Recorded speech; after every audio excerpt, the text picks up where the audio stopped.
Evidently, restaurants are trying to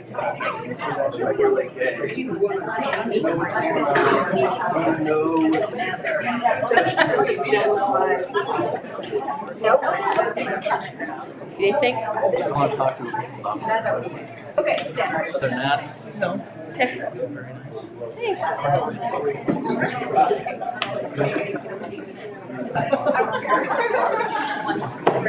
I know. It's pretty. Okay, all right. I just want you to know that, and for you.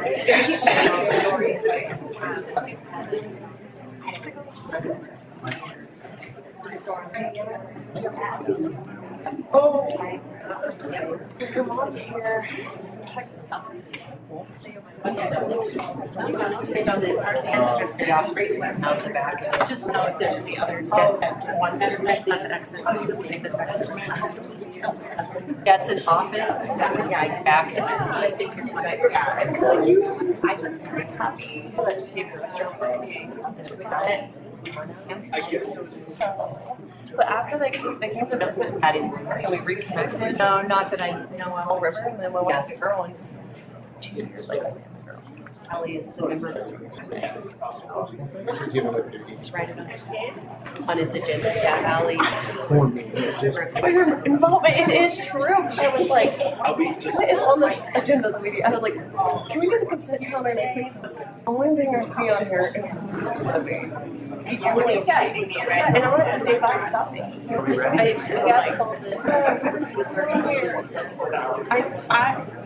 As far as like business, he wasn't here, they didn't use it.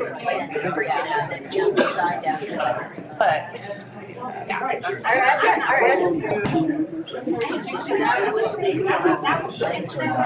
7 pounds, 6 ounces, and as big as Josiah. So she's always nervous when she has a baby. And then the baby with the nickname. I was with her all the time. And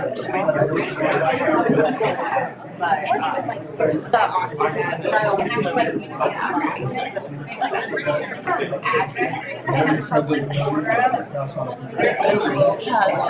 I will let her. That's always good.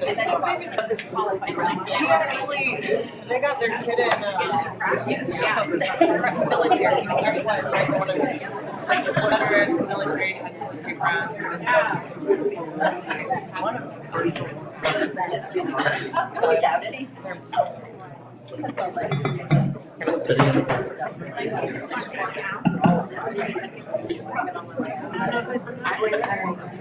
They like that.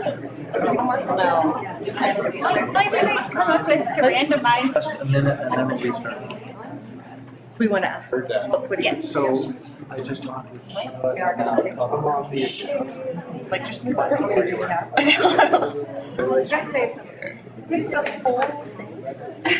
No. Ready? What's that? 36 pages. I'm ready.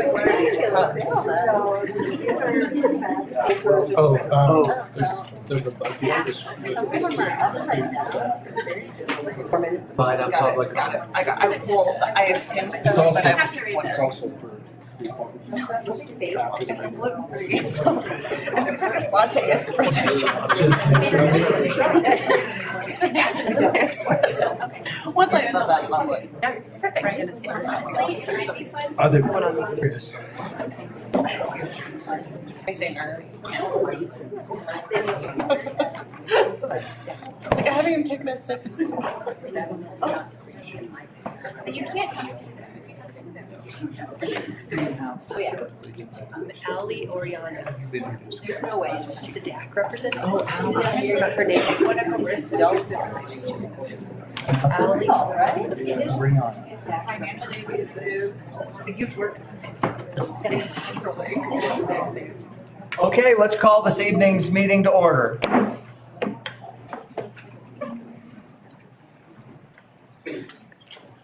Kelly, roll call, please. Illingworth, absent. Kimbrell? Here. Patterson? Here. Resterholz? Here. This evening, first on our agenda is Pledge of Allegiance, and we have Ali Oriana, who is our District Accountability Committee High School representative to lead us in the Pledge of Allegiance. Allie, thank you for doing that. Please stand. Allie, you can come up to the mic. There's a mic right there. I pledge allegiance To the flag of the United States of America and to the republic for which it stands, one nation, under God, indivisible, with liberty and justice for all. America, we love you. Moment of silence, please.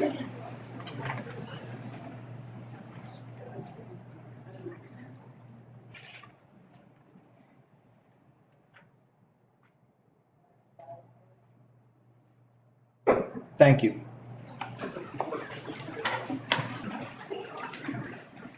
Before I ask for an approval of the agenda, I have to note that tonight the Madrigals were supposed to be performing for us, and I'm really disappointed. If you've heard them in concert, they are amazing. I'm so proud of the choir and the band programs that we have here at our school, and I was so disappointed that they couldn't come. The reason that they could not come is because there were threats made against the board of directors. Parents were concerned about safety at our meeting tonight. The police are investigating these threats on social media. And so parents and our administration thought that it would just be best that they not come to the meeting tonight. So I agreed. And so we're going to, Tina, are we going to get them back? Yep, they'll probably come in January. Okay, so we'll be looking forward to that. Since they are not going to be here this evening, I need a motion to amend our agenda to reschedule the Madrigals. All right, well, I move that we amend the agenda for number 4. Do I have a second? Second. All in favor? Aye. Roll call. Kimbrell. Aye. Patterson. Aye. Ruster-Holtz. Aye. Now we need approval of the amended agenda. Do I have a motion to approve the amended agenda? Move to approve the amended agenda. Second. Roll call. Kimbrell. Aye. Patterson. Aye. Ruster-Holtz. Aye. So we'll be skipping over Roman numeral number 4 to Roman numeral 5.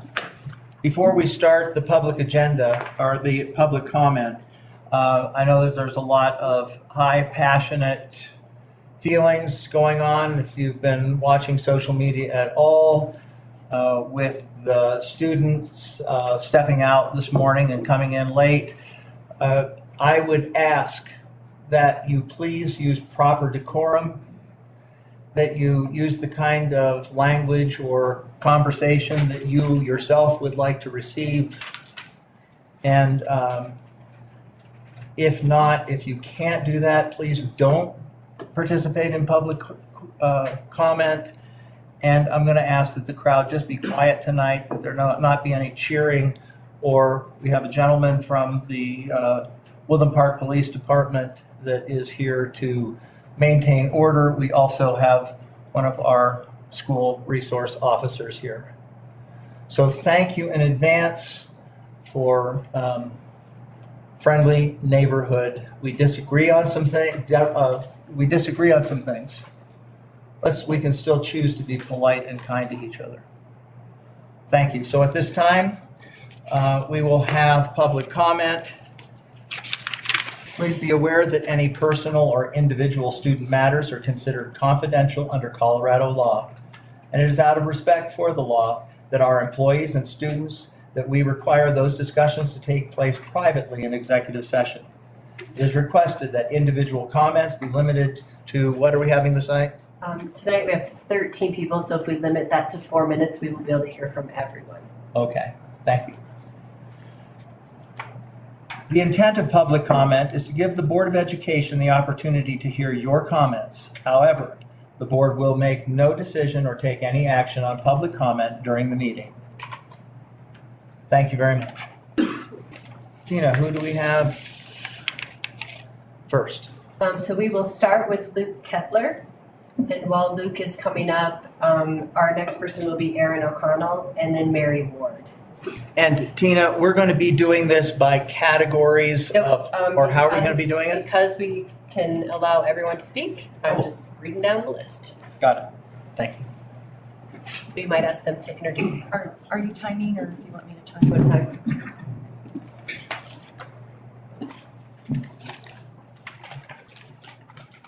All right, are you ready? We're ready. Good evening. My name is Luke Kettler. I'm a senior at Woodland Park High School, and I'm active in many different clubs and activities here at the high school.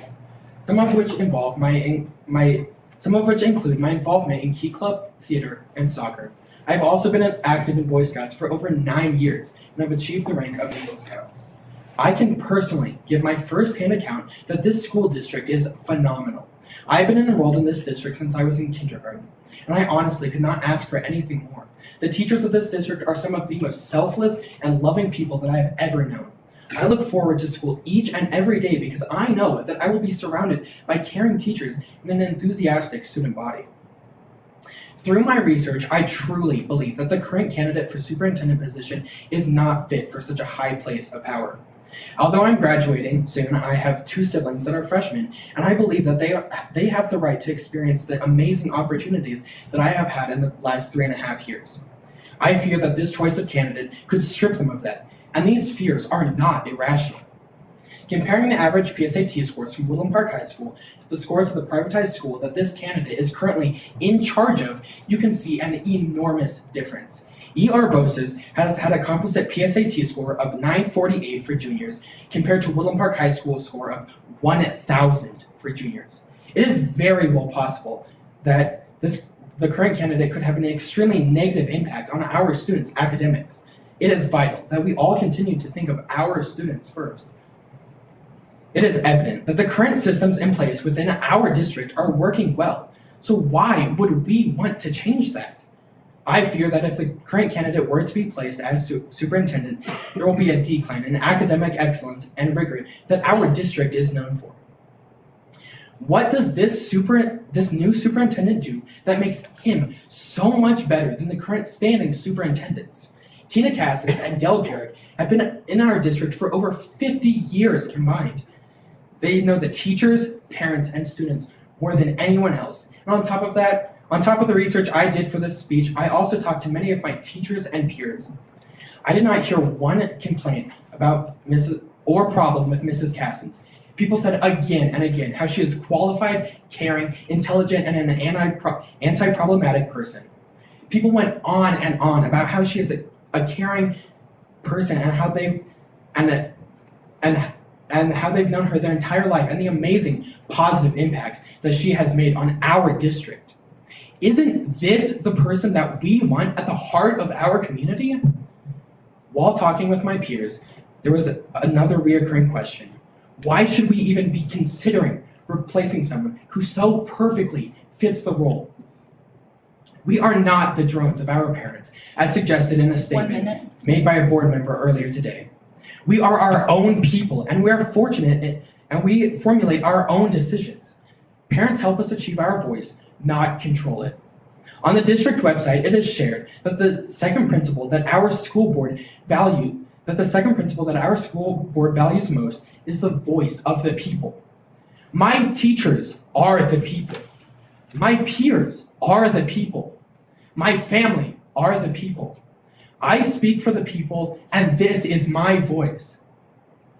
Thank you.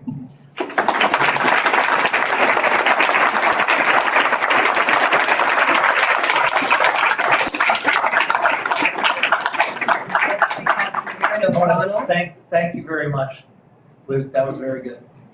And then Mary Ward, and then Chrissy Rogers. Thank you. All right, y'all. I've been absent for a while. I was given a lot of crap by a couple of the board members for not being here for a while. They said, I don't know what's going on. I do know what's going on. I have a job that I have to be at working with children on Wednesday nights. I have the pulse on everything you all do. and I know exactly who Ken Witt is. He has no education background, so that's a good start for Ken. He was recalled in 2015 from Jeffco. Way to go, Ken. He publicly shamed a student in a meeting and then defended doing so. So that's a real show of integrity for your one finalist. He is the head of ER BOCES, which is on year 3 of an improvement plan on the performance framework with the Colorado Department of Education. I have Ken Witt's signature right here on a plan stating how serious it is and acknowledging that ER BOCES has essentially not done its due diligence with its district. I've done a little word cloud graphic on the assets that Ken Witt has to be superintendent of Woodland Park. You can see here, he has a heartbeat, and that is the only asset that is listed. You'll also note that beat is much larger than heart, and that is intentional. From the way he treats parents, the public, students, it is evident that he is not the change we need for Woodland Park. A survey went out to all of the parents. One of the questions was whether we should look for a new interim superintendent or if we should keep the current structure. If you take out the people who had no preference, 96% of parents who chose a definitive answer said to keep the current co-superintendents. 96%, a statistic worth noting. If you say you were listening to the people, listen to 96%. This morning, the board knew about a protest that took place at the high school. Instead of taking the opportunity to show up and listen to the students and have any kind of conversation, they were conspicuously absent, except for one who was behind the scenes. David Illingworth did make a statement to the press. He said, quote, "I'm excited to work with him," about Ken Witt. Let's let that sit for a second. I'm excited to work with him. The superintendent interview has not even happened yet. So how can you know you will be working with someone before they have even been interviewed? It's almost as if this candidate has been cherry-picked based on an agenda and has already been given the job behind closed doors. Illingworth just publicly stated they have skirted the entire interview process and he was already taking the role. I'd like to say this to the teachers and staff in the district. If Ken Witt is given this job, your district will no longer be recognizable. I know you are afraid of losing your jobs. I know this. But if they complete this takeover, I can say with certainty that your losses will be great in many, many other ways. It is beyond my comprehension that the board can treat students and teachers the way that you do, with complete disregard to the community as a whole. That will only continue and worsen under Ken Witt. David Rusterholz, is this really the legacy you want to leave? How incredibly sad if it's true. Finally, tonight I want to commend the students who peacefully protested this morning to show their concern about the board's actions. I'm so proud of these kids. Sadly, the board immediately put a teacher on administrative leave. And I understand that it came from the district structure, but it was the board who was doing this to them. I personally know that that teacher didn't institute this because I know the students who started it. And a teacher was not involved. It's harmful in a couple ways, y'all. First, your blatant attack on someone who was not involved shows both carelessness and ill will. Second, it undermines the students' right to peacefully protest by trying to intimidate them, by taking away someone in a position of leadership. Time. I'm gonna finish my last point. Third, it takes away from the fact that these students cared enough to put this together. The board is not giving them credit for working hard, for standing up for what they believe in, and taking a stance against the corruption that is happening. So to the board, shame on you for belittling the students' efforts. I support the students and teachers of this district, and it saddens me that you clearly don't.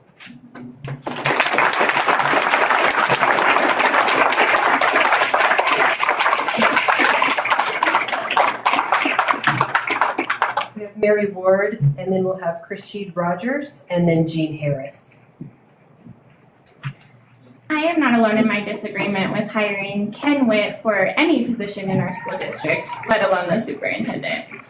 We have filled out your surveys, we have provided feedback in your town halls, and it sounds like the feedback you received is abundantly clear. The parents, staff, and students of Woodland Park School District do not want Dell and Tina removed from their positions. We stand with teachers who are some of the best and truest advocates for students. Ken Witt is currently Executive Director of ER BOCES, which has a 36% graduation rate. He does not have the education that parents, teachers, admin, and community members have agreed is important. He does not have the employment experience that those groups have decided is necessary. Witt has a demonstrated record of attempting to implement a merit-based pay scale, something known to destroy collaboration and innovation among teachers. I don't want my kid taught to a test.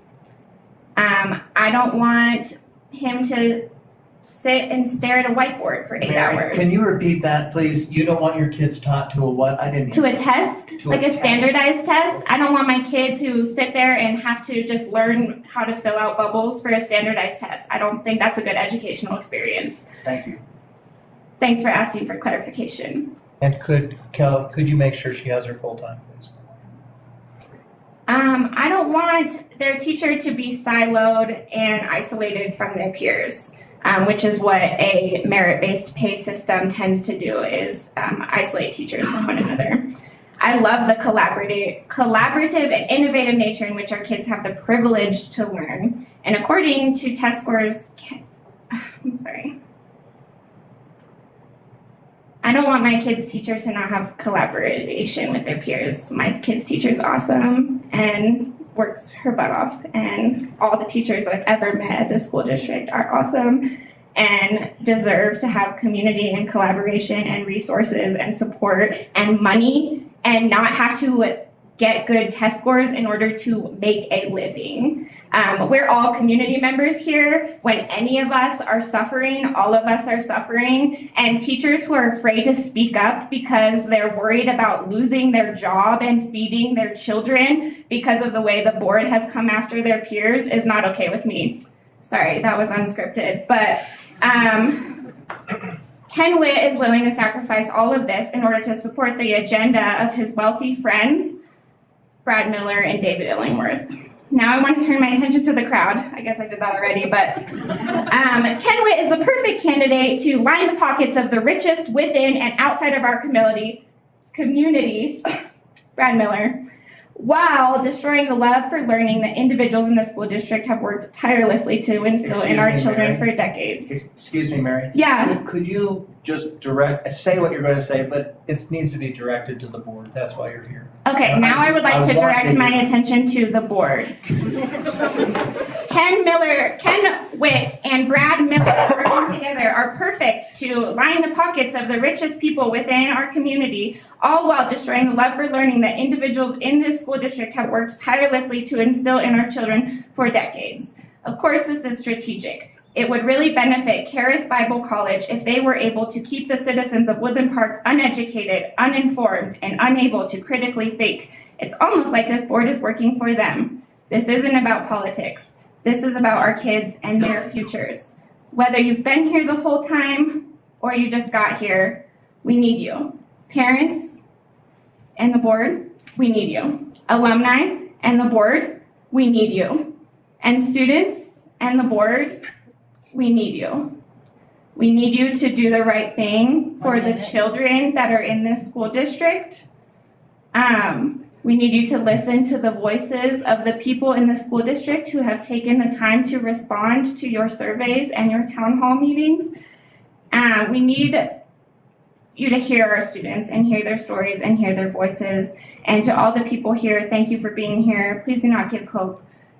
The people who are making decisions in our school district right now seemingly have all the money and the power, but as Margaret Mead once said, never doubt that a small group of thoughtful, committed citizens can change the world. Indeed, it's the only thing that ever has.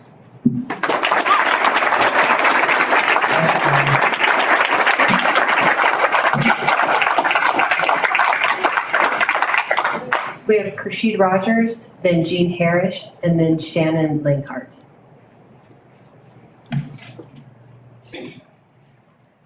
My name is Kershid Rogers. I'm a mother of 2 kids in WPSD. I'm speaking today to voice my deep concern about the interim superintendent hiring process and sole finalist candidate Ken Witt.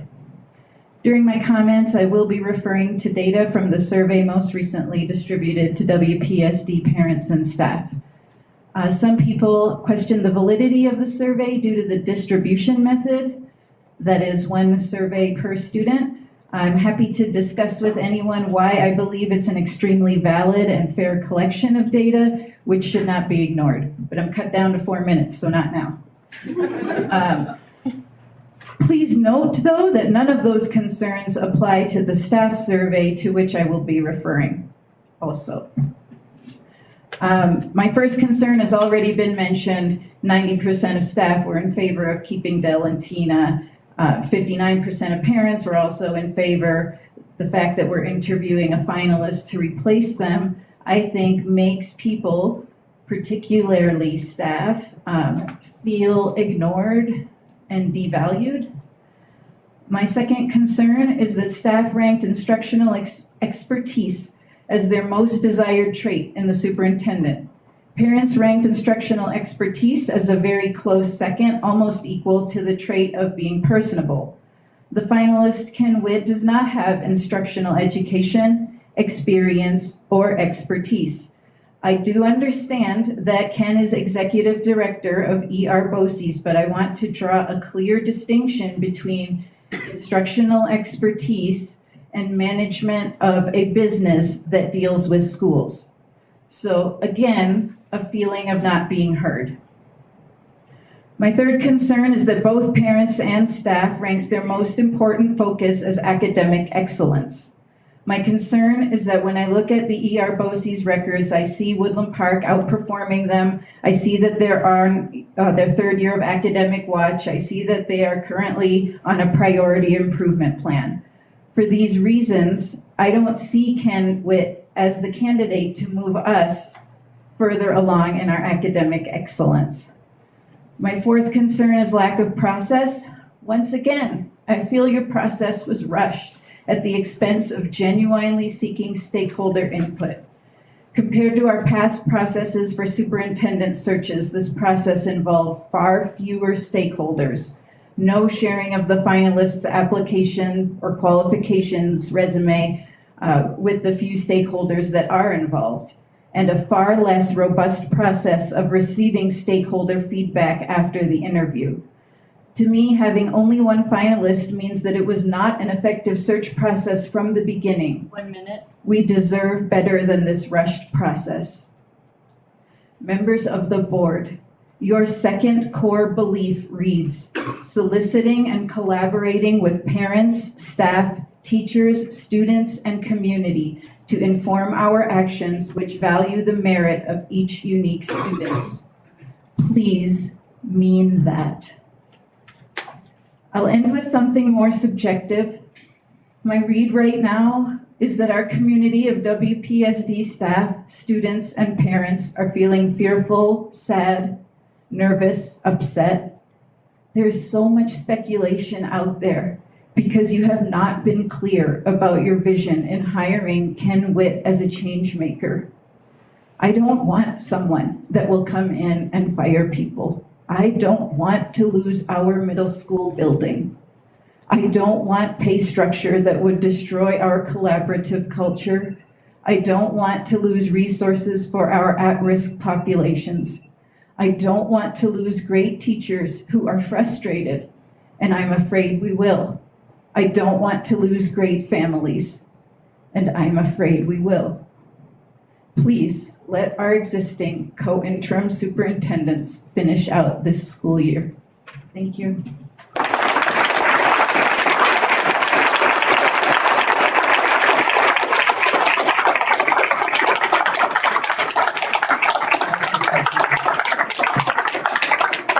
We have Jean Harris, and then Sharon Langhart, and then Jacob DeSchmidt. We have a delay in our. My name's Gene Harris, and I just want to start out by encouraging the board members. You have a very hard job, and this process seems to have made that a little bit harder. So I just say, keep up your good heart, keep up your good faith, and just follow the process through. And you guys are going to be the ones making the decision. And so And along with that, I would just like to say that there's a lot of talk about community here tonight, which I get it, because it is a community consisting of students, staff, parents, and the rest of everybody who voted in this election to put you in the seats you're in. I heard that there was no mandate for this current board. Well, because it was only a small percentage of the voters out there. This was something that, occurred during the election. That may be true, but the people who voted for you, which is why you're in your seats. So don't lose sight of the fact that you were put here by a vote that was a majority of those who voted. And once again, it's a very difficult task you have, but remember, everybody that you're representing isn't seated in this room, isn't a student or a staff member of the Woodland Park School District. That's all I have to say. Have a good evening. Thank you.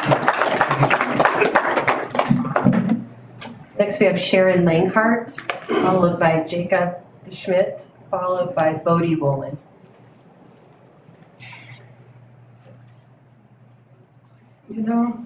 I really and truly never thought I'd be here again. The first time I was here was when I felt that the board, I had parents coming out of the first board meeting crying because our teachers who were heroes became zeros. As most of you know, I have students at Merritt, Gateway, the middle school, and the high school. Lost one that's on a scholarship to Virginia right now. What my challenge is with an interim is I heard a board member, and I know we're not allowed to single out, saying, we don't want to put any more work on our interim superintendents. So what are we going to do? We're going to bring an interim that has no knowledge of our school district, that was voted out by parents of 81,000 children from his own board, instead of letting our schools progress. When I first came in, I wasn't sure about Merritt.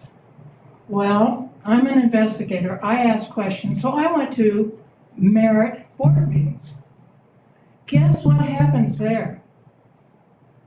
The board interacts with the parents, with the audience, even if they aren't pro-Merritt. There's laughing, they like their teachers, they talk to their students, because it isn't just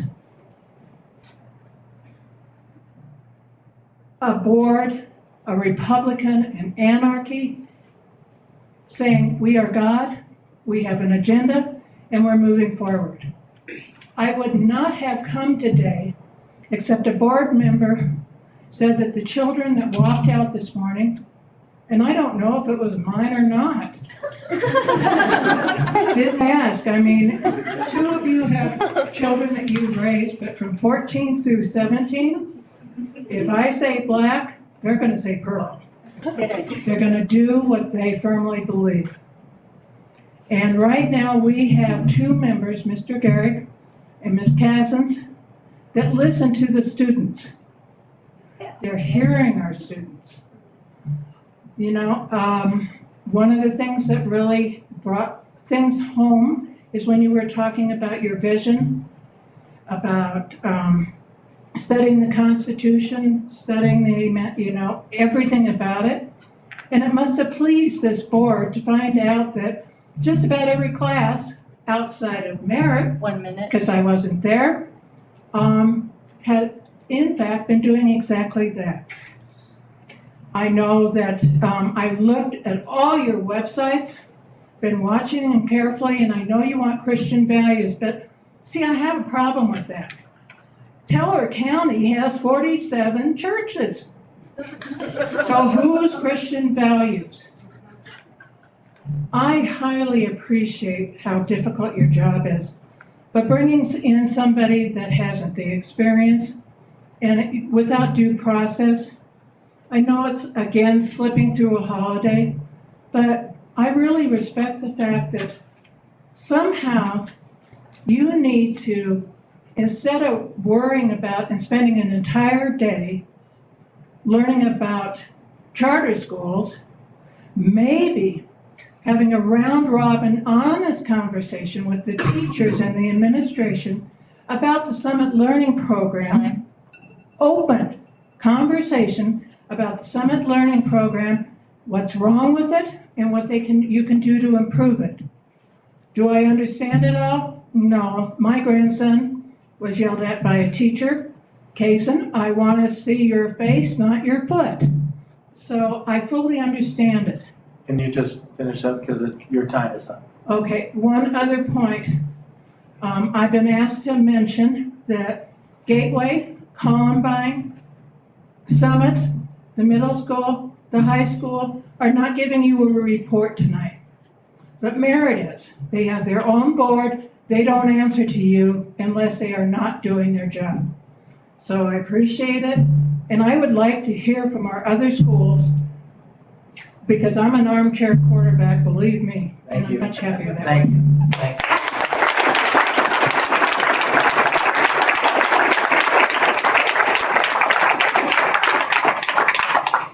Next, we have Jacob DeSchmidt, followed by Bodie Rowland, followed by Bill Brown.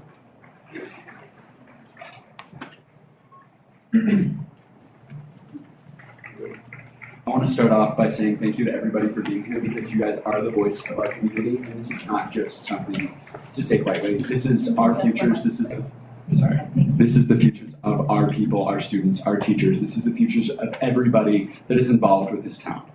Thank you. Hello, my name is Jacob DeSchmidt, and I'm a student at Woodland Park High School and a Career Start student at Pikes Peak State College. I stand to represent my peers in providing feedback for your current sole finalist for superintendent.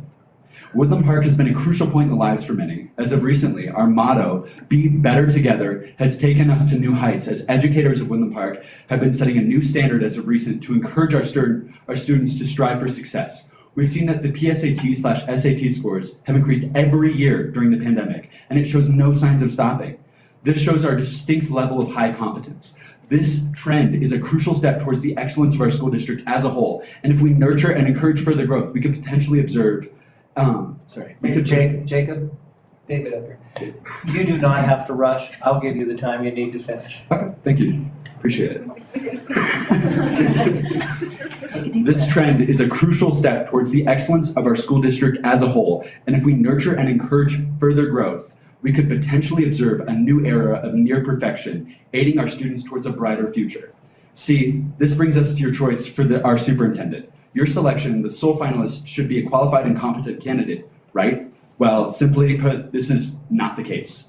See, Ken Witt is not an educator. He, coming from a background of technology development, business management, and policy, he's clearly out of his comfort zone as he has only attained a bachelor's degree in math.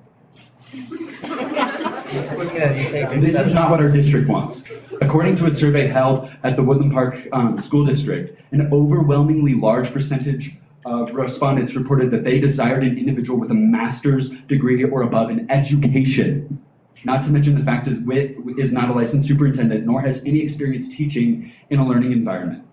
His incompetencies are so intense that during his 2015 recall in Jeffco, Witt filed an ethics complaint against himself, stating on an interview, "This morning I, as a resident of Jefferson County, am filing a request for an advisory opinion with the Colorado Ethics Commission against, well, myself."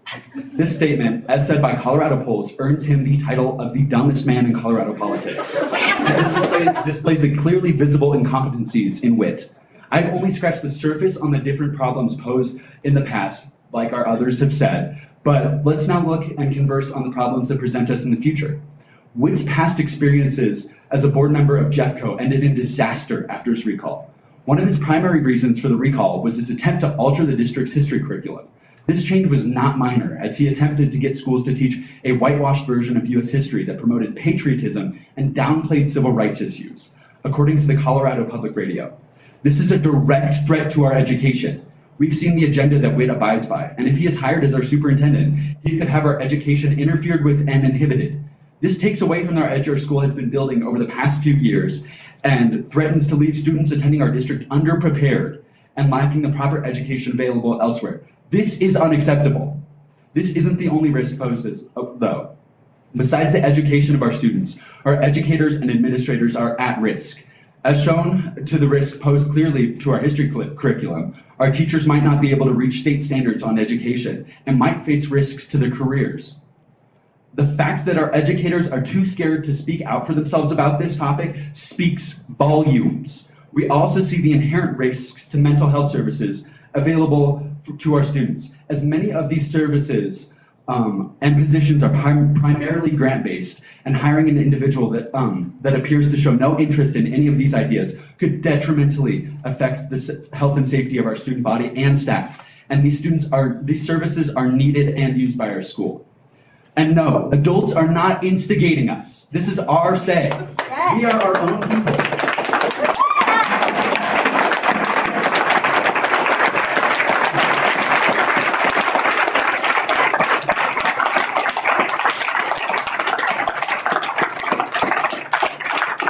Next we have Bodie Wolin, then Bill Brown, and then Corey Williams. Sorry about the gavel. I thought he was still going. So. Thank you, Jacob. Yo. All right.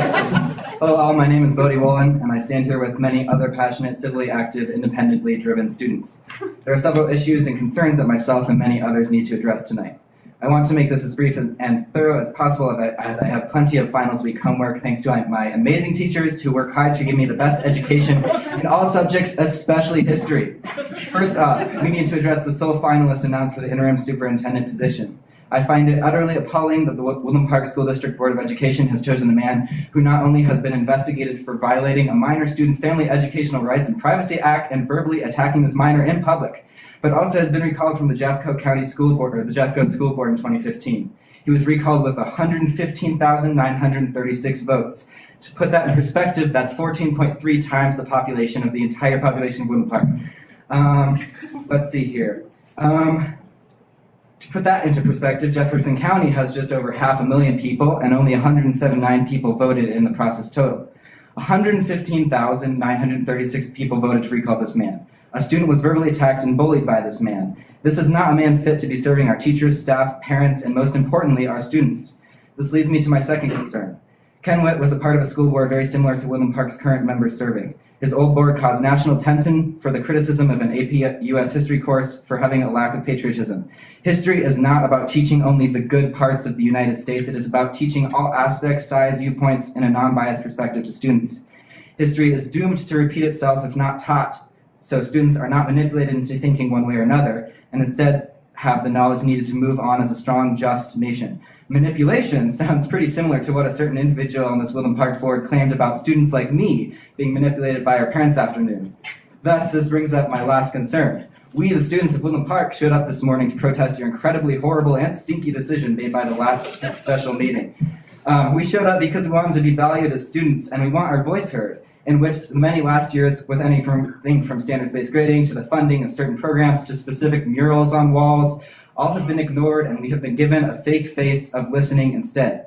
Students from every part of this high school showed up in freezing weather this morning. I want to emphasize this. All kinds of students showed up from all different types of beliefs and parts of the school. Groups that typically disagree with each other came out in unison today.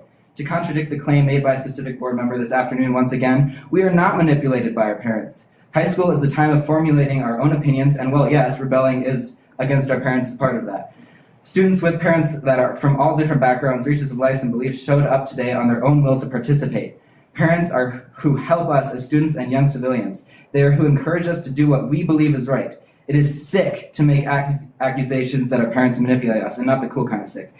The conclusion, we as students are fed up with your history of detrimental decisions that have directly impacted our safe environment at school and our ability to learn without worrying about the future of our classes and teachers. When will the next spy come to seek out books that we have to feel safe in an environment that can often be hostile? What happens to our teachers that believe in a holistic education? Whose FERPA rights will be violated next? If it has happened once, it will happen again. And that's why many of the student body is done with your utter distaste for our learning and utter interest in politicizing us and American exceptionalism, whatever elitist meaning that is supposed to portray.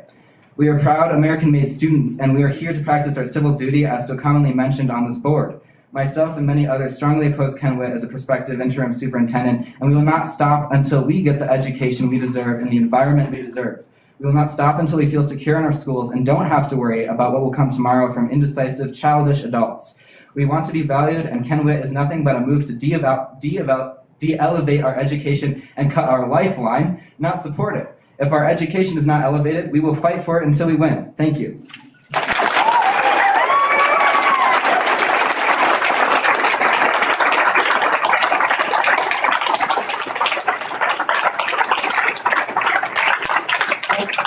Leah Brown, followed by Corey Williams, followed by Aaron Hellstrom.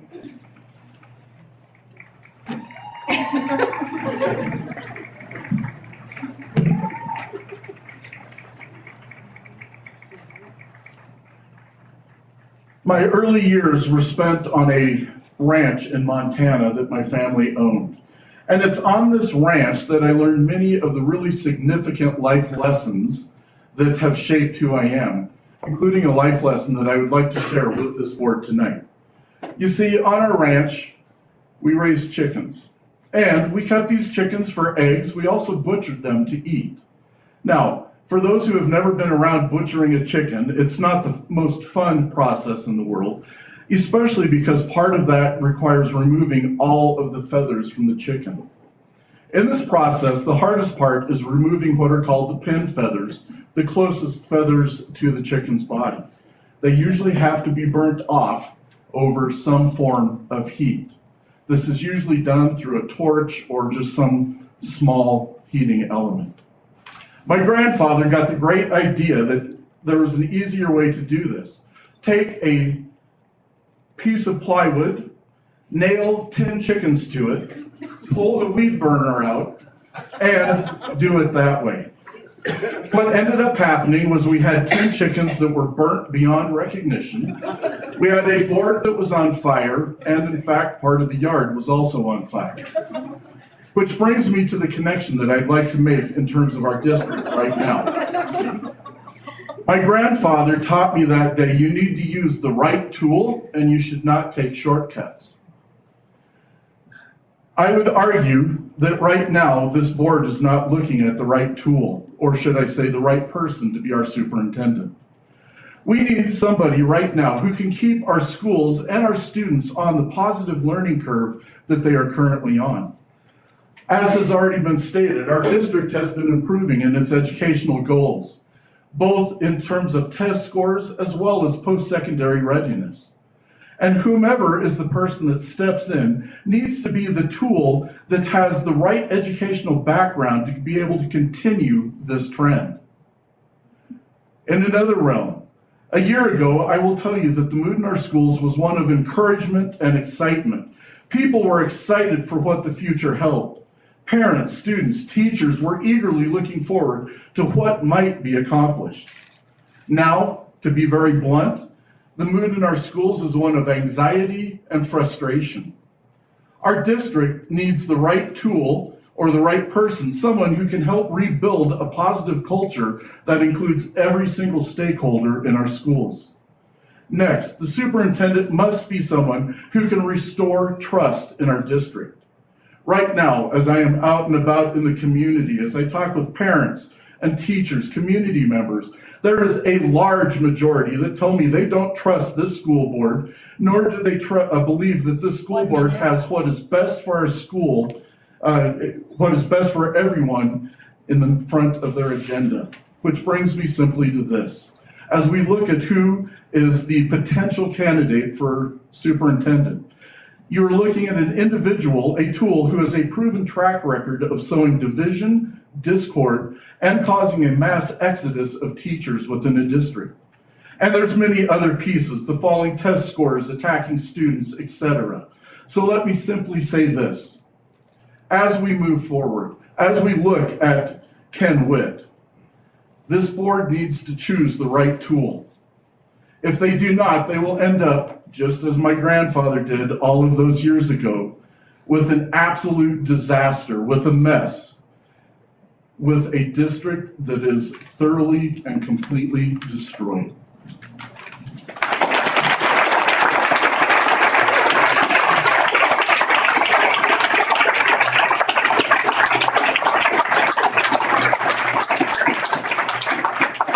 We have Corey Williams, followed by Aaron Hellstrom, followed by Carol Greenstreet.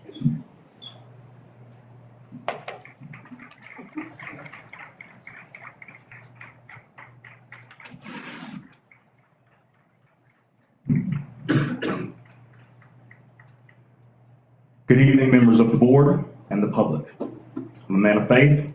I'm a veteran of the United States Army, and I am the infantry. My name is Corey Williams, and I don't like making this trip up the mountain, but I'm here and I don't like repeating myself here. I've been told there's corruption in our midst. I've told there's some deep-rooted hate in this community. There are members of this board that have a hand in the police harassing citizens and are bullies to their cowardly cores. I'm also told that these bullies claim to be religious in some manner, and they can't be Christians. They can't serve the same God that I serve on high. There are words on a beautiful mosaic on the front of this building, and they read, "Elevate your education." I've heard of violations of sunshine laws and manipulating the validity of police investigations, all for the sake of children, is hogwash. It is foul and least patriotic of all the things that I could name. You're not here for children or their well-being, and they showed you that in their walk-in this morning. Imagine losing those students. Then what purpose would you serve? I'm a faith-based advocate of change, and this is your call to morality. There should be moments of self-reflection during this holiday season. And those not here, as well as those present, should know people who are chosen to lead the people should be fearful of their lives. They are to serve the people, and the people only. There is no reason why I should be amongst so many constituents that capacity is met and people turned away. That means something is severely wrong. You are not upholding your oaths of office, and those of you who have the power to sway public safety and police officers should be held and punished to the fullest extent of the law. And those of you who sit idle and watch should be held in the same manner of treasonous accomplices.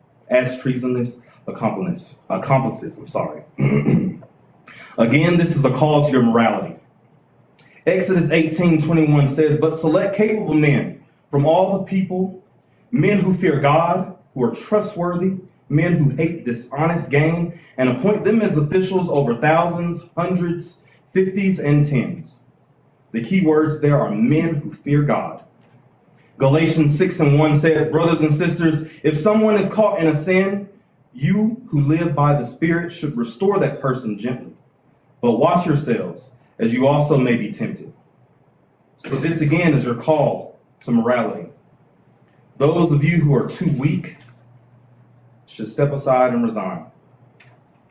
And so to angrily repeat myself, I don't like coming up this mountain, and I would truly hate to do it again. 1 minute. You called students drones earlier today. You better listen to these teachers, these parents, these children, because without them, your seats mean nothing. There is hate in this community, and your children know it. Thank you.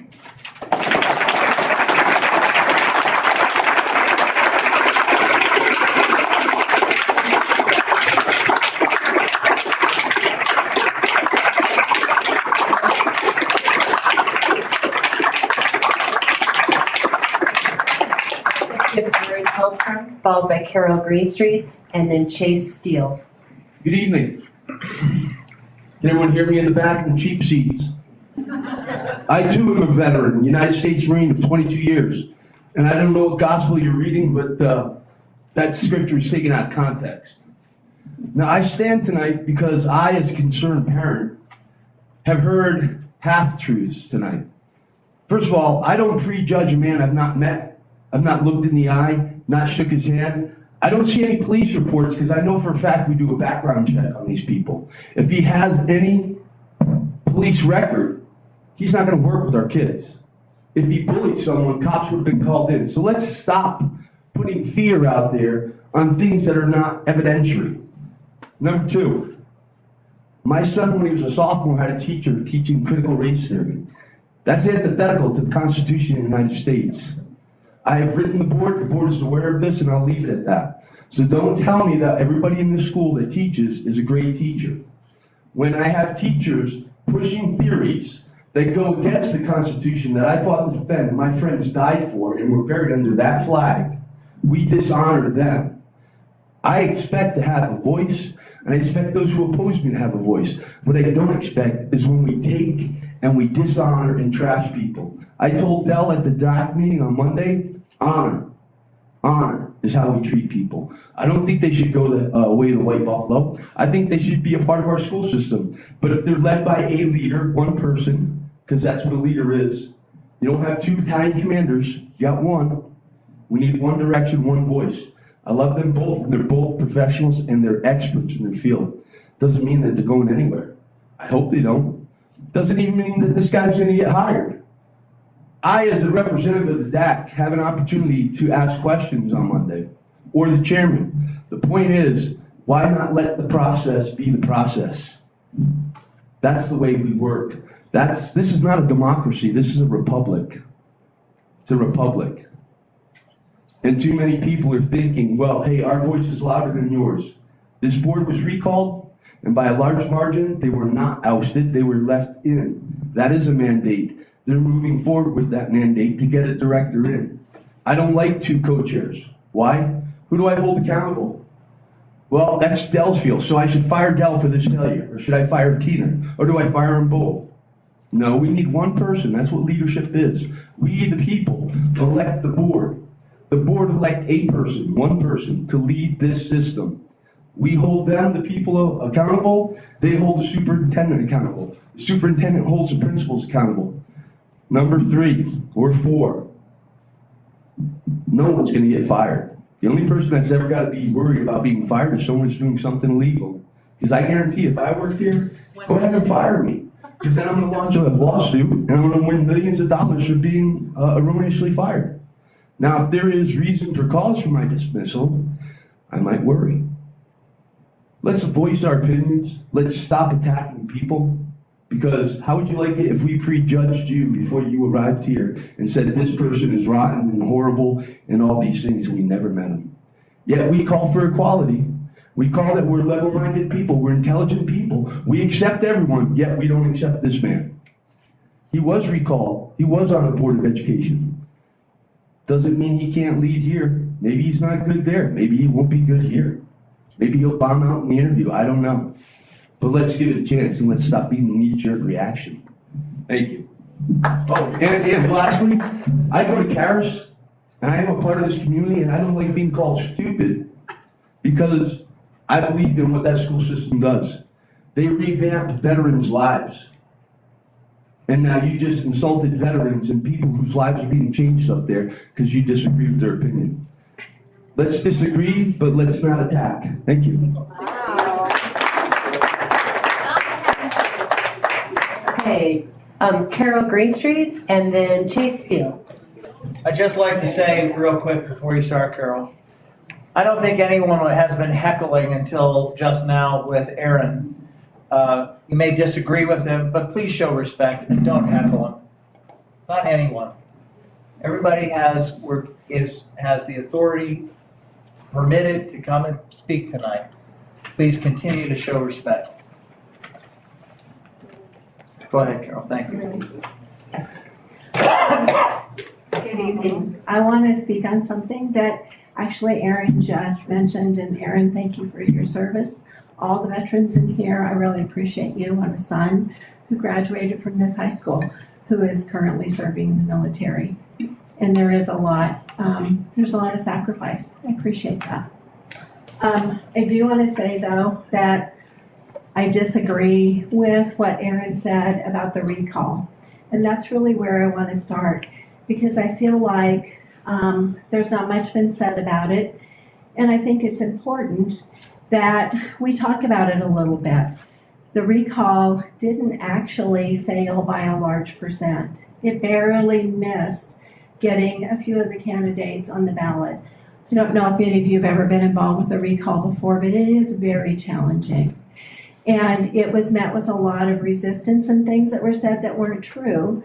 And it was a big political push against it, trying to make it seem like it was a bunch of liberals, when in fact it was a bunch of community members from all sides of the aisle, all faiths. It were a bunch of people that were really concerned about what they were seeing here. And I just want to tell you, well, first of all, I think we could use something humorous right now. So I'll tell you about one person that called me and wanted to sign. And it was a 96-year-old woman who had grandchildren and children, both graduated from here and now have great-grandchildren on their way to this school district. She is very conservative. In fact, she had a coffee table book that said, the title of it was, "Help, There Are Liberals Hiding Under My Bed." I found it hilarious. I didn't look at the book, but I thought that was very funny. There were many people that signed the petition that voted for this board. And they voted for him because they saw the conservative mantra that was that advertised them. They also said that they were very unhappy with the way this board had acted and were not in support of some of the things they did. There were some people that we asked that did support the board and did not sign the petition. There were people that didn't agree with the board but also don't agree with recalls that didn't sign the petition. There were many people who understand that it's not like a vote, that a petition is something that their signatures can be seen. And they declined to sign because they were concerned that their name would get out in the community. There were people that called me too late to sign. And so there actually is quite a bit in this community in terms of people that are not happy, and not just the people that didn't initially vote for the board. There are people that did vote for the board.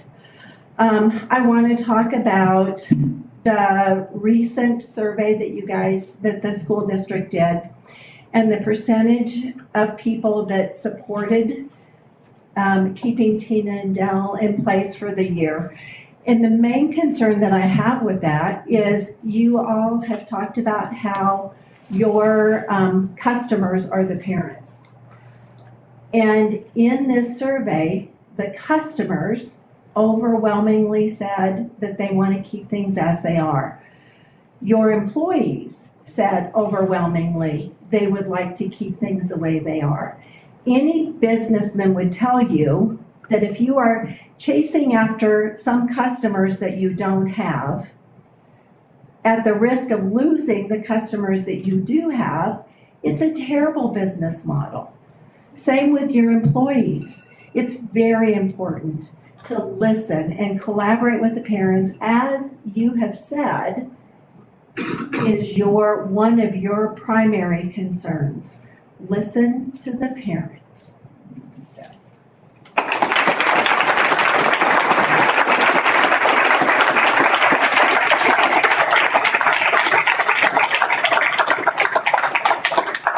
Okay, our final speaker tonight is Chase Steele.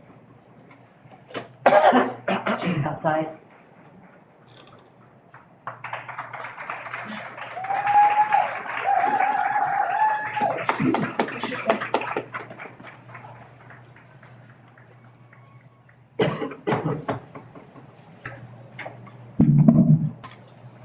Hello all, I am Chase Steele. I am the Woodland Park Senior Student Council President.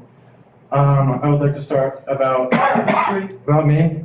I was raised from preschool to 7th grade in a charter school. And then in 8th grade, I moved to Woodland Park. In this charter school, the person I was a very shy person. I would rarely speak up in class, and I just really had no personality to me. To back this, one time I went to summer camp and I was voted the quietest person because I said max 5 wards there in a whole span of 5 days. And then flash forward, I came to Woodland Park in 8th grade. This was the best decision I've ever made in my life. This school has changed me in a tremendous way that I can't explain. It was through my Woodland Park soccer program and my Woodland Park speech classes and my Woodland Park leadership program. And as the Woodland Park community as a whole, I'm now the person who is not afraid to stand in front of all of you today. I understand why your people were elected. This town and this county is a majority-ruled Republican county. And Ken Witt, your front runner, it runs on those same values. And whether you agree with these values or not, Ken Witt is not the right person for this position, as it has been greatly pronounced by the rest of the CUNY members and the rest of my student community. Ken Witt, okay. Please take your time, and if we can let him have the rest of his time, if that's okay. Yeah. Chase, take your Woodland time. Park, thank you. Woodland Park's school spirit is at an all-time high. Academic success is at an all-time high. And our athletic programs are at an all-time high.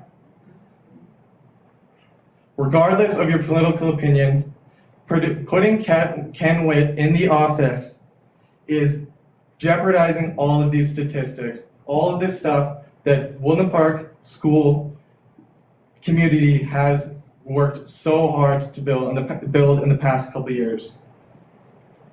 To conclude, electing Ken Witt is putting political opinion over people's lives and the community of this town. He is not the right person for this position, regardless of what he says as a political figure. Thank you.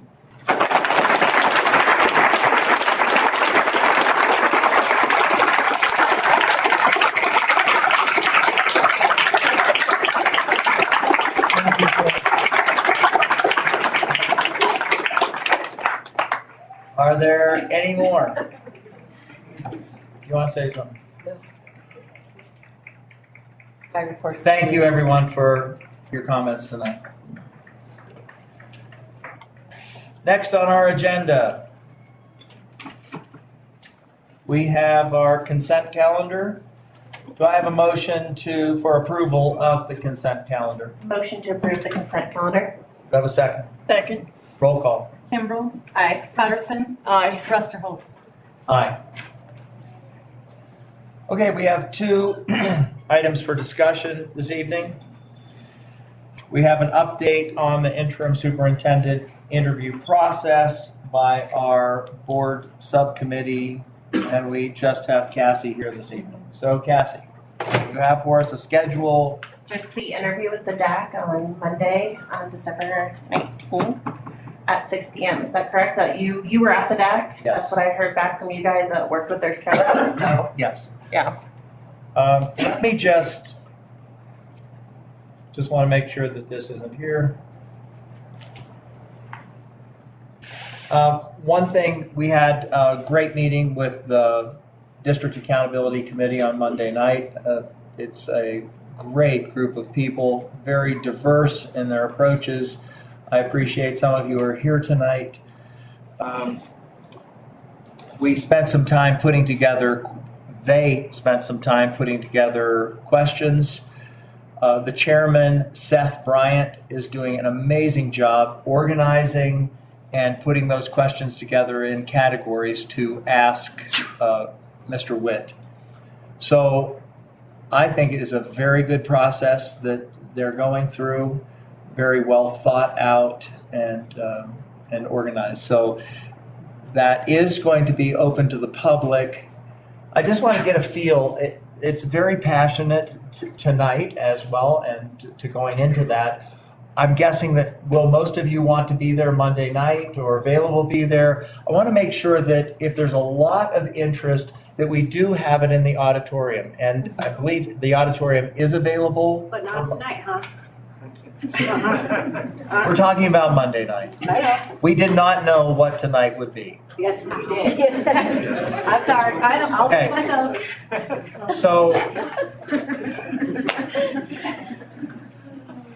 So Monday night, I want to make sure that there's enough for everyone and that we don't have an overcrowded situation like we do this evening. So we will be having it in the high school auditorium. No, I don't think I'm perfect. It's only 2 days ago. So, that's about it for, is there anything else I should mention about Monday night? Del, you were there. No, there's just the decision for a Monday night interview beginning at 6 at the auditorium. Okay. And two, I believe it was decided 2 types of sessions, the DAC asking questions followed by the board taking that information in and asking questions as well. Right. Also, the DAC will be reviewing the answers to their question, giving a report to the board of directors on the answer and their opinion on each one of those questions. So that's the process, how that's going to go. We have 2 other DAC, how many more DAC members do we have here tonight? I would like to hear from any of you, since we don't have a real long agenda tonight. Is there anything that I'm missing that I should be saying? Oh, Allie. Allie had some great questions, by the way, that she put up. I really appreciate her participation on the DAC. Allie, is there anything else that I should be saying or mentioning? Pretty much covered it. We're getting a bunch of feedback from those of you who want to give. Can you stand up, Allie, just so I can hear you?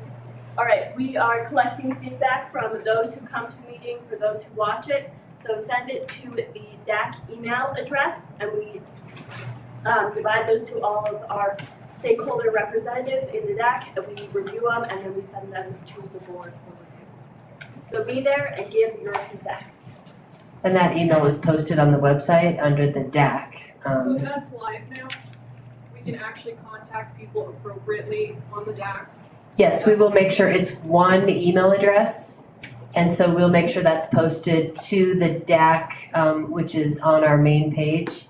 If you look under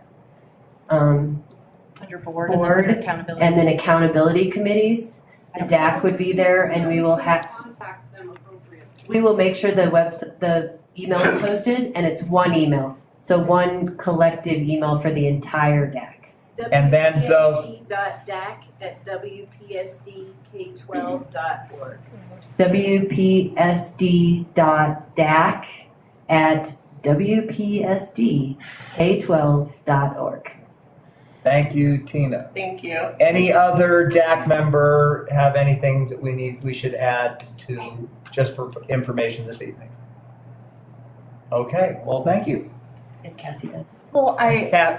just had a question, like that email address, from what I heard, wasn't even decided. Was that decided last Monday's meeting? Yes, it was Okay, so that was decided. just a new thing for, okay. And the way it works is that all the emails come into one place. Let's say you're sending it to Cassie, which is not on the DAC, or to Allie.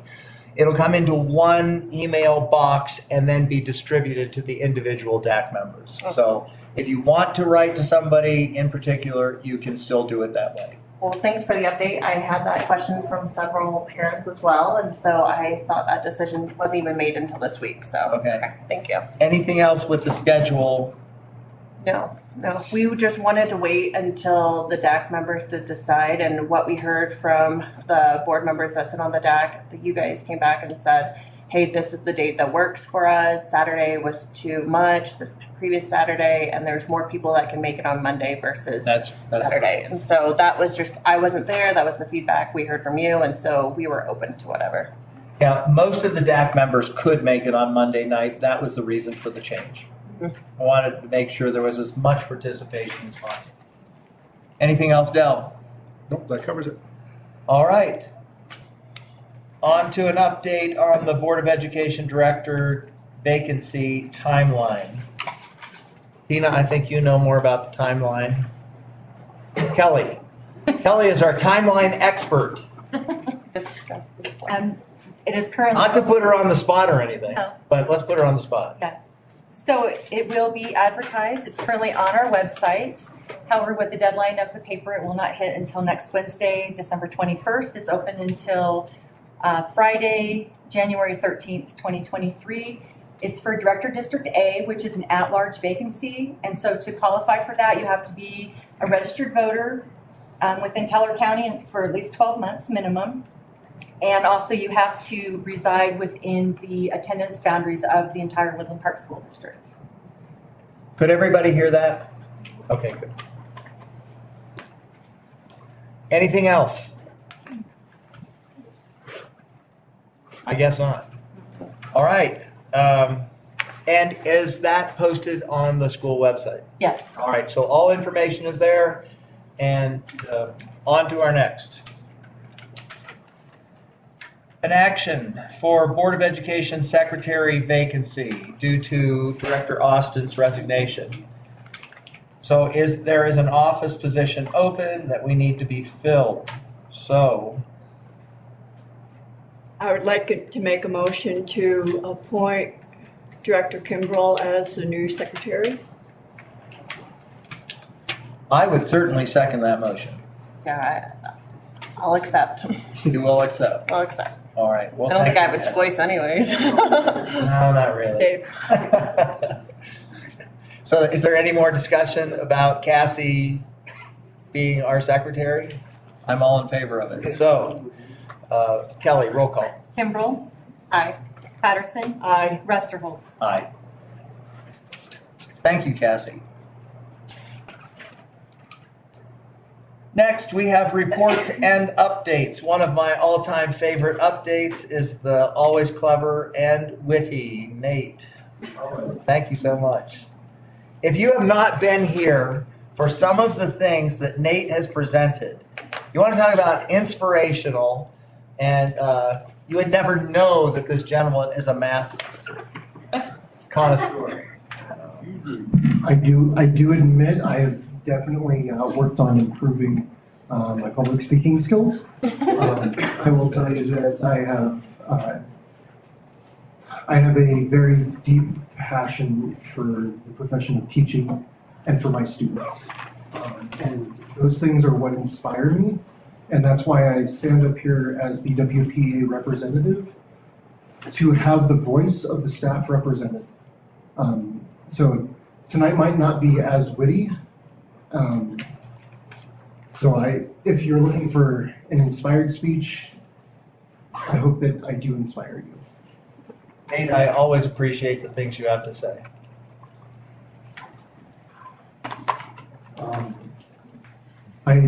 As you can see, I've got a little bit more written than normal. So I will do my best to take my time. So to start off, good evening, Board of Directors. Good evening, co-interim superintendents. Thank you for being here tonight. The first thing that I'd like to mention comes near and dear to my heart. I would like to recognize our middle school staff, because this week has been filled with sorrow and pain. We've lost a 7th grader this past weekend, and this death has been felt across our district. This student not only was a 7th grader at the middle school, but has also attended Gateway and Summit Elementaries. And I know that our team has come together to support our middle school staff and these elementary staffs that have known this child. They've come to support their own students, first and foremost, and then our staff has come together to support each other at this time of crisis. There is no other group of professionals that I have ever seen that has come together this well in times of crisis. We support each other. Additionally tonight, I'd like to thank Del and Tina for their tireless efforts. So thank you from the bottom of my heart. You guys have put in time and effort into building a culture of excellence this year. You have earned the trust of the staff, and you have inspired us to be great. Vulnerability is not about winning or losing, it's having the courage to show up and be seen when we have no control over the outcome. These two have stood up and they have been there. They have shown up and they have been seen. They continue to do this. They have integrity and they have built a culture of community that is better together. Thank you. I need to follow their example and be a little bit vulnerable tonight. There's some things that I need to say that need to be heard, but they might be a little bit hurtful. If you want change, the only one you can do is start with yourself. I know that I have changed a lot since I've taken on this role. And I've changed for the better.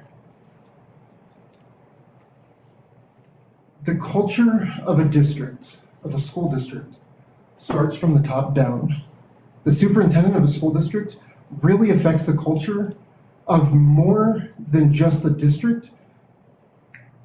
And people don't realize how much the superintendent is impactful. The superintendent sets the tone for the administrator team, which in turn sets the culture for each individual school and the students that attend there. This first semester of this year has been absolutely fantastic in each of our buildings for our staff, our students, and our community. And we can thank Del and Tina for that inspiration. However, I have since read a survey that's been released as of this morning on the website that had a vast majority of the parents, you've heard some of the statistics, 96% of our parents support and to keep Del and Tina as the interim superintendents for second semester. And with observing a lightning fast application period and a hiring process with only one finalist name, I come before you tonight to give you a clear and accurate pulse on the current condition of the Woodland Park School District staff and what we're experiencing. With any change, there's fear. There's fear, whether that fear is going to be a change for the better or for the worst. We don't know. There's something about having the unknown that brings a sense of fear to a community. I've heard this time again and time again. President Russell, you've said that you're going to be bringing in an agent of change. And change is scary. When you tell us that, the staff here and the students here, that we're not doing good enough. We hear that the performance that the students are doing, that the staff are pouring into these students' lives is just not good enough when we hear we're bringing in an agent of change. The data speaks otherwise. I will personally speak, and I've done the research. I know that our staff are doing well, and I know our students are doing well. In fact, this district is the only district in this region that has improved in every composite and total SAT score in this region over the past 3 years over the pandemic, from 2019 to 2022. And that includes every district down the hill and every district up the hill. And that includes some of the academic powerhouses. That includes Cheyenne Mountain, Academy District 20, not to mention that we have outperformed D11 and D49 Falcon. Manitou has outperformed us in the most recent, but they've also had losses in their game where we have still shown growth. The data speaks, and that data is available on the CDU website for public to observe. Like, the data is out there. If you'd like to see my documents, I've got lots of them. When the application for a new superintendent no longer included any requirements of a degree in education, and the only finalist doesn't have a degree beyond a bachelor's, that devalues our educators. Yeah. Many educators are educated at a master's level or beyond. We want someone who knows our craft. We want someone who values public education And we want someone that supports us and empowers us to be great. And I'm not talking about just at the 5 Woodland Park schools that are under Woodland Park School District, but I'm also talking about Merritt Academy, because they need somebody to inspire them to be great as well.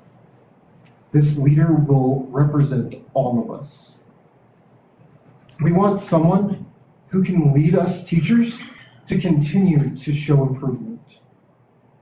I'm a firm believer that I want to grow, and teachers believe that as well. We are a growth mindset community. Right now, it is obvious to us teachers that the application period was too short and the net was not cast wide enough to get enough quality candidates to be ready to lead WPSD.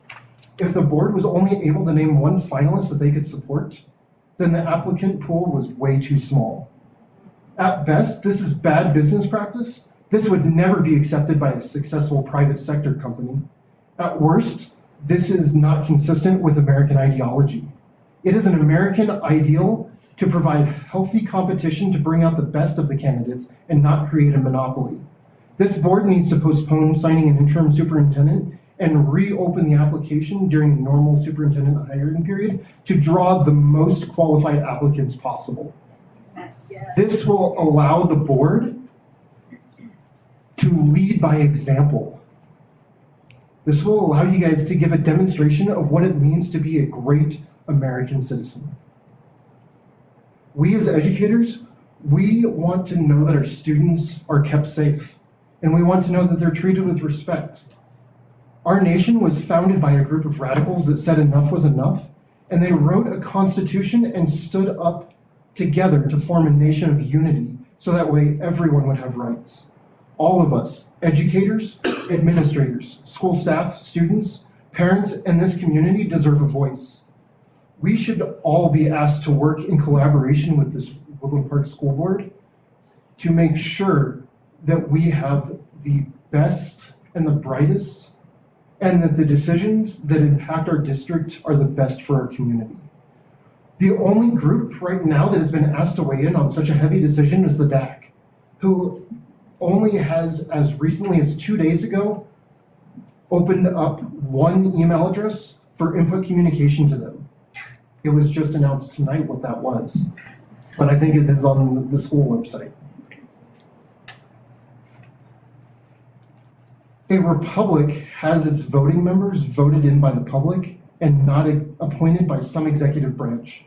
This DAC does not represent a republic, which troubles the staff deeply, as your purpose statement and the core values that you have decided for our district is that Woodland Park School District exists to establish a common foundation of knowledge that cultivates educated citizens who appreciate and contribute to this great American republic.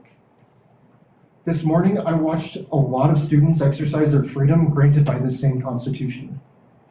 They are seeking the opportunity to be valued by this board, and they want to have their voice heard. Your core value statements, number 1, says we believe that the district philosophies that align with parental choice and build systems oriented to parental expectations and values. To you, only their parents' opinions matter. Students should have a say in their own education. After all, it is their life that they have to get ready for. And by the way, an overwhelming majority, and I've already mentioned this, that 96% of the respondents to the parent survey, both community members, parents, and district staff alike, support our current co-superintendents, Del and Tina. They support them to finish out the school year. Also in that survey, the number 1 characteristic trait desired by this community was instructional expertise, which both Del and Tina possess. They have been educators in the classroom, they've both been administrators in this district, and they both have served this community well. Teachers always want to be able to focus on our job and our students. Right now, teachers are distracted and they feel powerless to be able to do the job that they want to do, and that is support students. Teaching is a career, not a temporary stop on the way to another job. Students are going to be successful when teachers are well-trained, trusted, and given the opportunity to be leaders in their schools and classrooms. Teachers absolutely put their kids first, but it's really difficult to do that when you have a board majority that continues to put their personal and political agendas before kids. Students, parents, educators, and community residents of all cultural backgrounds should feel safe, welcome, respected, and valued in our Woodland Park schools. With the process that you've chosen for picking the next superintendent, teachers don't feel supported by this board. It feels like you're putting your personal and political agenda before the current needs of our district. We need to maintain the course that Del and Tina have already established this year and pursue a new superintendent during the normal hiring timeline. Del and Tina have been unifying our district to make us better together. Please, I beg, I ask, I'm making a statement. Afford us the educators to finish this school year better together. Thank you.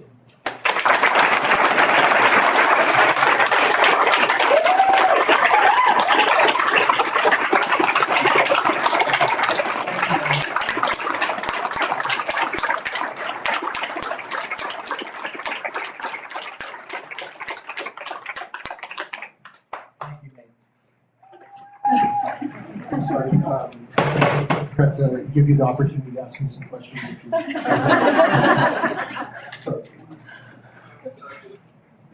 I did have a question and then I forgot. Go ahead. No, I don't have a question. Thank you, Nate. Thank you. Thank you, Nate. Thank you. Next, Dr. Gwen Peckron, Merit Academy update.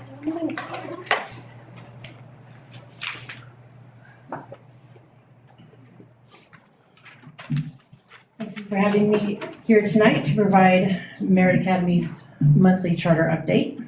Thank you for giving us an update. We really appreciate it. Absolutely. So I'm taking this in a completely different direction. Like many of the schools at this time of year, we have several wonderful activities in place and are already planning for future events and opportunities. I do want to say Madrigals is one of my absolute most favorite things ever in this community, and so I will be here in January to hear them. On Saturday, Merit Academy competed in our first Science Olympiad tournament at Cheyenne Mountain High School. 19 of our upper school students won first through third place medals in several categories, including bridge engineering, rocks and minerals, crime busters and criminal forensics, roller coaster design, flight design and testing, dynamic planet, and forestry. Thank you. There is another Science Olympiad tournament in February in Pueblo prior to a state meet, which I'm not sure if we'll make state, but we'll keep you posted. Our students and staff are diligently working at closing out the semester strong, as are, I think, pretty much every school in the district. In both our concurrent enrollment college course for English and our English 1 course, our freshmen just completed their latest book, The Scarlet Pimpernel, which led them to a deep discussion of the French Revolution.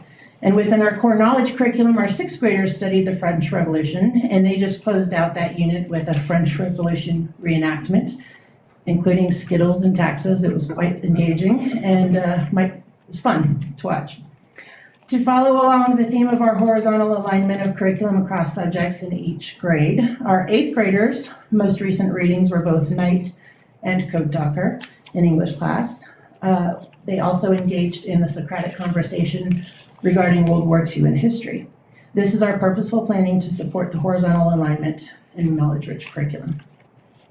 As an example of our vertical integration, which is a core component to our school, our 8th graders have been visiting our 1st graders to teach them the method, the Socratic method of discussion and discovery. It's really awesome to see how our older kids are stepping up to help our younger ones understand how to ask questions and dive deeper into any of the topics that's not just superficial. So digging deep as far as that education goes.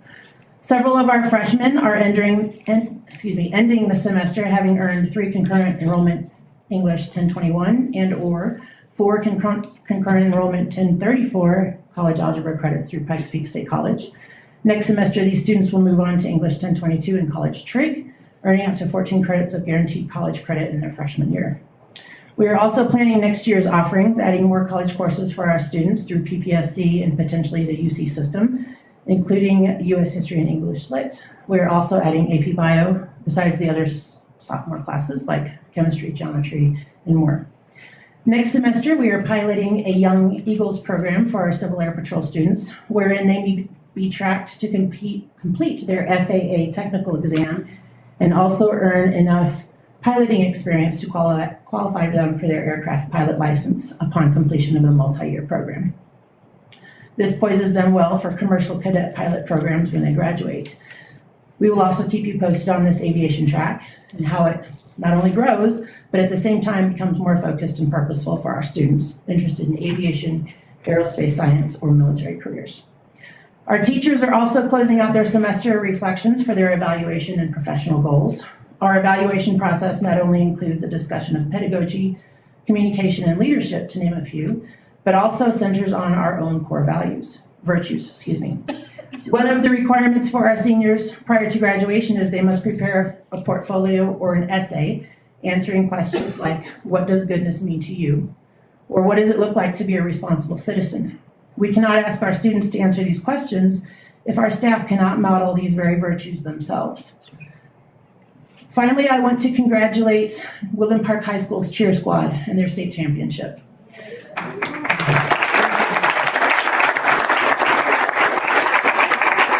As a coach and an athlete, I understand that this was an incredible feat and results of countless hours in training, practice, fortitude, and mental perseverance. So congratulations to these young ladies. As community members, we are quite proud of your accomplishments. Also, a little aside, the Woodland Park High School swim team is doing very well this year. My daughter is a freshman swimmer on the team. In the first race of the season, and for the first time ever, the 200 medley relay team qualified for state. Conversation throughout our charter process centered around sports and how sports and teams are a sample of the cohesion in a community. This medley team exemplifies that same concept. 4 local girls worked together to make this qualifying time. Hannah Wynn, a junior who attends university school, Kensley Beckron, a freshman at Merritt Academy, Ellie Geisler, a local homeschool freshman, and Macy Lundgren, a Woodland Park High School senior. These girls and all the girls on the high school team are cohesive and very supportive of one another. I really enjoyed watching them and rooting them all on as they continue to improve their times. I think this team, and likely all the other teams as well, are a great example of how our community comes together with a common goal.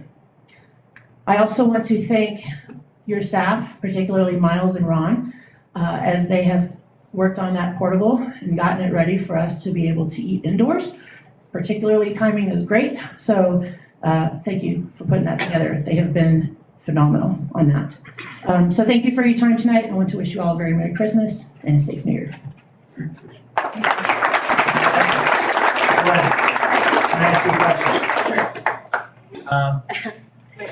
You had said something I thought was intriguing. You had your 8th graders working with the little kids. Yes. Is that a regular part of your curriculum there?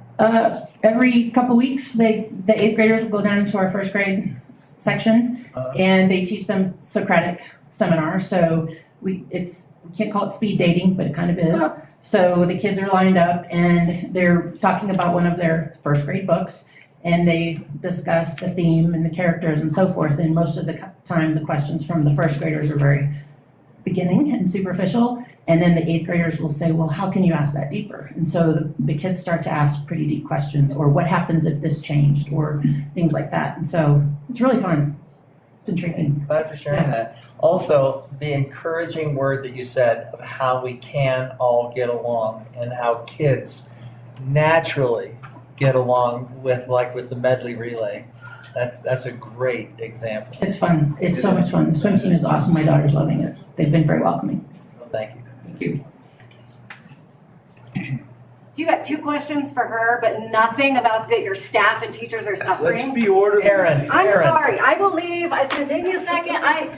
It is just proving Aaron. their point. It proves That's this point. enough. I'm waiting. You don't have to. You have to go all the way home. I have to go all the way home? Yeah. Oh, That's you why. follow me? Can't she go anywhere she wants? It's just proof that you don't listen. Aaron, thanks for coming. I was concerned that if I did ask her a question, that I would be criticized for not asking Nate a question. Nate, I'm sorry for not writing down the question for you. It's not a sign of disrespect to you by any means. No disrespect to you. Thank you. Thank you. All right. Superintendents, Mr. Dell, Mrs. Tina. Yeah, thank you for giving us the time to give a report, and I'd like to thank Gwen for stealing a little bit of my report, but that's okay. So we need to have a little bit different communication other than gates and keys and things like that, so I appreciate that. But just to piggyback on what Dr. Peckwan brought up is that as you all know, so act surprised when I say this, our cheer team won the state title this last day. But there's a little bit more to it than that. I think it's an important thing to note that this is the first team state champion in Woodland Park School District history. So that is a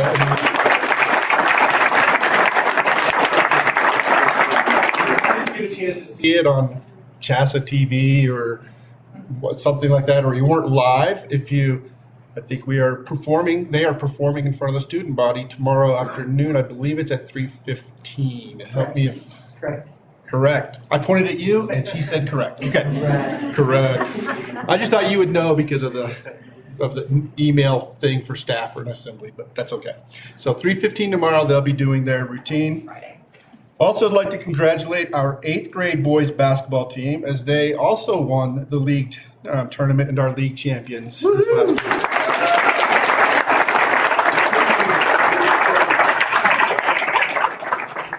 You've heard again from Dr. Peckron about Madrigals and what a wonderful event it is, and she's excited to see them in January, but you can see them sooner than that if you would like, as they are holding their annual Madrigal dinner on Friday and Saturday of day after tomorrow, and this weekend. Starts at 6:30. Tickets required. Chartwells is helping with the putting the meal on. If you haven't been to the Madrigals dinner, it is an experience that you have to go see. You must go see it. It is a wonderful event. They are funny. They sound incredible. And at the end, at least traditionally, they have had any alumni. Is that still happening? Do you know? Yes. Yes? Yeah, we're still having alumni come up and sing with us. That is a wonderful thing. So any alumni that happens to be there that night will come up and I think is it limited to any alumni? Because I've never sang. But Unfortunately, it's just people who've sung with Magic. Okay, so people who are magical. Come up and sing Silent Night with us. So not a lousy Papa Shrek, nothing like that. No, he Okay. said you could sing silent. Silently, got it. You do the silent part. Yes, or solo, nobody can hear me. So if you want to, they have the alumni, they sing, anybody's been in Madrigal, they sing Silent Night. It is an incredible, I'm just gonna keep going on. You have to go see it. So if you haven't got the tickets or you want to go see and you want to support some, other aspects of our community besides sports or, Science Olympiad, things like that, come see our activities. This is a wonderful, wonderful event. So. The forensics meet. What's that? The forensic meet that happens Saturday. And the forensics meet happened on Saturday, and I didn't get results on that one, but We always win a ton of medals. we always win a ton of medals. And We printed them from correct me if I'm wrong, the STEAM group printed the that's medals right. this year for the forensics yeah, group. that's wonderful. How many is a ton? Sorry, I threw you off on your. 30. So my daughter's on that forensics team. And I was there for the award ceremony. I think we placed in top 3 in every category. No kidding. I heard it was a good.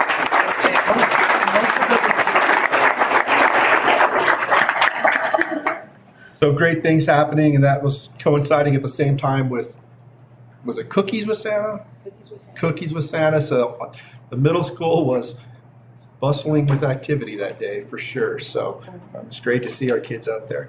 The last part of my report before I pass it to Mrs. Cassins is I do want to pass out a fact sheet to our board member concerning the Colorado Universal Pre-K program that has been voted in, and registration will be opening up in January. We have been waiting a while to figure out what the rules, the funding structure. Those rules and the funding structure have come out. But, oh, yeah. Unfortunately, in any new program, the rules and the funding still aren't that clear. So we're still trying to work through that, and we're, like other districts, when I meet with the superintendents in the area, the response was, yeah, we don't know what we're gonna do. So it's pretty tricky. It does involve the school district because we offer preschool, and it's a licensed preschool, and it will also impact any of our local licensed daycare preschool facilities that do that. So what happens in January is if parents are wanting to do that, they register through Bridges, yep. And then our local coordinating organization, we call the LCO, will actually distribute the slots to those available within the county. So it's likely a first come, first serve, because I don't know that we have that many slots, but they do say it's universal, but we'll see what universal means. They have claimed that they have enough money for anyone that's requesting. They do, but what they don't have is they don't necessarily know that they have enough providers to provide the slots. Well, and with that, we do. So Correct. let me tag team with that. Can I tag team? Yeah, absolutely. We will be reopening Columbine Elementary Preschool. So we will have a preschool center that is at Gateway, and then branches at both Summit and at Columbine. And we will staff through June 1st for anyone that is wanting to enroll in preschool. So we have committed to that. From our slot side. Yes.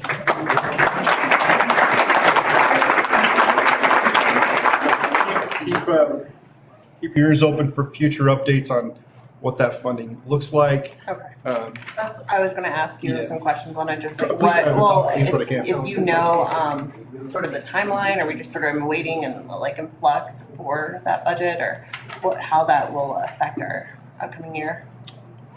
Yeah, so I would anticipate as we go through the budget process, we'd have a much greater idea about because here's the trick, is that the hours that are being paid by the state, by the state, don't necessarily match the hours of part-time in our district. So Okay. it's a little off and on, so we gotta decide, is there a difference, and we have to charge tuition like as we currently do? Or we do not, how much you're qualified for half days, how many are qualified for full days, because the guarantee is 10 hours per week, and then there's some qualifying things that allow you to get further. So what we don't know is the ratio of some of those higher impact versus lower impact, and what that means for our total budget going forward. Okay. And anything else? Yeah, did you guys hear about a student walk-in today? I did. Okay. No, I'm just kidding. Go ahead. You gonna sing for us? No, singing, no. I did Silent Night. You can Shrek for us. Shrek, yes. Nina. So I will turn the mood a little differently, because I feel like I need to recognize some efforts in the district this past week. So on Monday, our middle school faced probably what's considered to be the hardest day in an educator's career, which is the death of a student. And I would be remiss if I did not recognize the efforts of the middle school staff, as well as what we call our critical incident response team, which includes Josh DeSmit, Marilyn Bemis, Laura Magnuson, Kathy Marford, and Bill Phelan. We walked alongside with our middle school staff, and we talk a lot about how our staff care, but you don't see care until you stand in front of the staff that's facing the death of a student and how it impacts them. And you don't see care until you see how they can compartmentalize that and walk side by side with students that are facing the death of a classmate that impacted them in amazing ways. So I just feel like I'm so proud of this team. So I feel like I needed to say that. But I also know that any team of teachers in this district would have done the exact same thing, because I watch them do it every day for our kids, and our kids know it. Our kids know that and they tell us that. They know that the staff care. So I just want to thank the middle school staff, the care team, but I want to thank all of our staff, including the merit staff. So merit staff said, we got guest teachers over here. If you need them, we'll send them through the door and they'll cover classes for you. And we heard that across the district. So I would be remiss if I did not thank them and honor the remembrance of a very special 7th grade student. So I feel like as a community, we need to recognize that, especially as we head into the holidays, that we honor our families. We love our families, we bring kindness. That's what we gave to our 7th grade, our middle school kids the next day. We said healing comes through kindness. It comes through support. It comes through making a difference in people's lives, especially in the holidays. And I believe it's today that's the 10th anniversary of Sandy Hook. So again, it's that just bring kindness to each other in the holidays. That's what our kids are doing. And they're setting the way, and we need to take their lead. So thank you.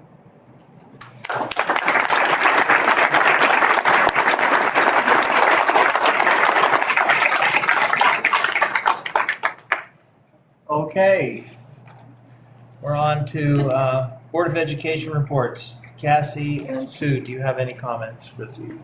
Actually, Tina and Dell sort of stole my thunder from comments I wanted to talk about. So, but especially hitting the nail on the head of what happened this weekend of just losing the death of a student. I went through that when I was in school, and we lost a classmate that was struggling with brain cancer for many years. And that, with a small district in the school, it really brings community together and people together. So thank you for your words, because kindness does matter. When someone loses someone for the holidays, it's really hard. So my heart and my thoughts go out to them and the family. Thank you, Cassie. I got a call from Tina over the weekend, and when we lost this student, and I just have to say my heart goes out to the family and the friends of the student. And I was very impressed when Tina told me about the care that our school community gives to these kids, to the staff, to the friends, and just special counseling that comes in, and how much that means to the kids. And I am continually impressed with our school district and the love and care that so many have for each other. It is wonderful to see that love come out. So thank you for organizing that and making that happen. And you spent the entire day at the middle school, didn't you? Thank you. That's just over and above. And I really appreciate that and respect it highly. Also, I wanted to congratulate our sports teams and the girls cheerleading as well. We just have so many amazing little niches in this district, and for not being a big district, we just have a wonderful staff that just love their kids and do so many great things. I want to end with thank you for everybody coming tonight. And I really do appreciate the different points of view. Khurshid and I have had wonderful, respectful conversations, and I want to thank you for coming. Carol, I appreciate you as well. You know, we disagree on some things, but we still stand together as a community. I want to thank you for the support, and thank you for the polite criticism that we had tonight. It's important. It's important that we have these dialogues. So thank you all for coming. And I don't know if we'll see you at the 18th or at our... The 19th. The 19th. Monday? 19th. That's what I said, Monday the 19th. Yeah. So Monday the 19th. Yes, so I hope you all have a great holiday season. I want to wish you a happy Hanukkah and Merry Christmas to everyone. And just let kindness reign. Thank you for coming. Do I have a motion to adjourn this evening's meeting? Motion to adjourn. Second? Second. Roll call? Kimbrell. Aye. Patterson. Aye. Rusterholz. Aye. Oh, thank you.